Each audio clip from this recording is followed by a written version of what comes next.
আর আমরা রোহিঙ্গা মুক্ত ভোটার তালিকার পক্ষে। ন্যাশনাল ফ্ল্যাগ আর এই ছবি মমতা এদের পক্ষে।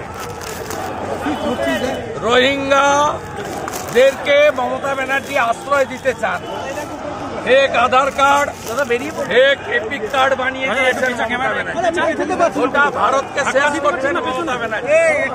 আমরা এখানে ইলেকশন কমিশন অফিসে বিজেপির 50 জন এমএলএ এসেছি আজকে। ভোটার তালিকা থেকে সমস্ত রোহিঙ্গা মুসলমানদের নাম বাদ দিতে হবে বিহারের মতো, এই দাবিতে আমরা এসেছি।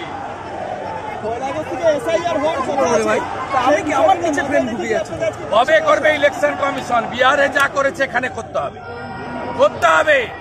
বিহারে যদি 30 লাখ বেরোয়, এখানে 90 লক্ষ বেরোবে। আমরা কোন ভারতীয়র বিরুদ্ধে নই, হিন্দু, মুসলিম, শিখ, খ্রিস্টান, জৈন, পার্সি, বুদ্ধিস্ট কারোর বিরুদ্ধে নেই, কিন্তু এই বাংলায় কোন রোহিঙ্গা মুসলমানকে আমরা ভোটার তালিকায় থাকতে দেব না।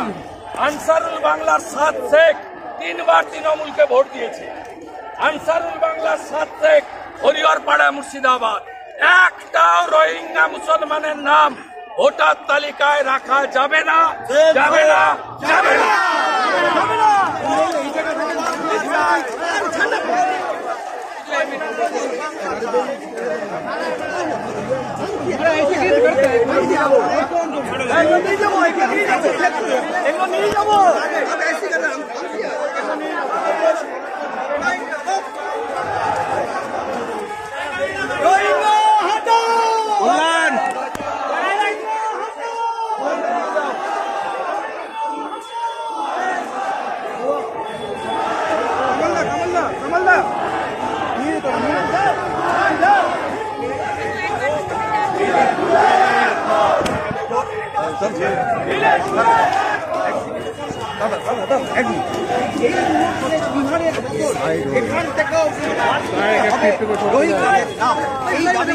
মমতা হাঁটছে রোহিঙ্গা মুসলমানদের সপোর্ট, আর আমরা এসেছি, আমরা মিছিল করে এসেছি রোহিঙ্গা মুসলমানদের না ভোটার লিস্টে বাদ দিতে।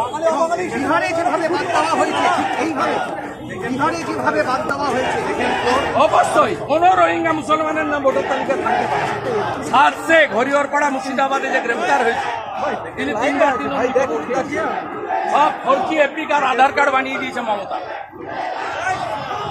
বিহারে যদি 30 লাখ বাদ চলে যায়, এখানে 90 লক্ষ আছে। রোহিঙ্গা মুসলমানদের হাতে বাংলা যেতে দেওয়া হবে না, 7 শেখের হাতে বাংলা যেতে দেওয়া হবে না। খেলা হাঁটছে রোহিঙ্গা মুসলমানদের বাঁচানোর জন্য, আর আমরা এসেছি বিহারের মতো সমস্ত রোহিঙ্গাকে বাদ দিতে হবে। কোন ভারতীয় মুসলিম, হিন্দু, শিখ, খ্রিস্টান, জৈন, পার্সি, বুদ্ধিস্টের বিরুদ্ধে আমাদের কোনো অভিযোগ নেই। ভারতীয়রা সবাই থাকবে, সব ধর্মের লোক থাকবে। কোন রোহিঙ্গা মুসলমানের নাম ভোটার তালিকায় থাকবে না। খালা মমতা কান খুলে শুনে রাখবে।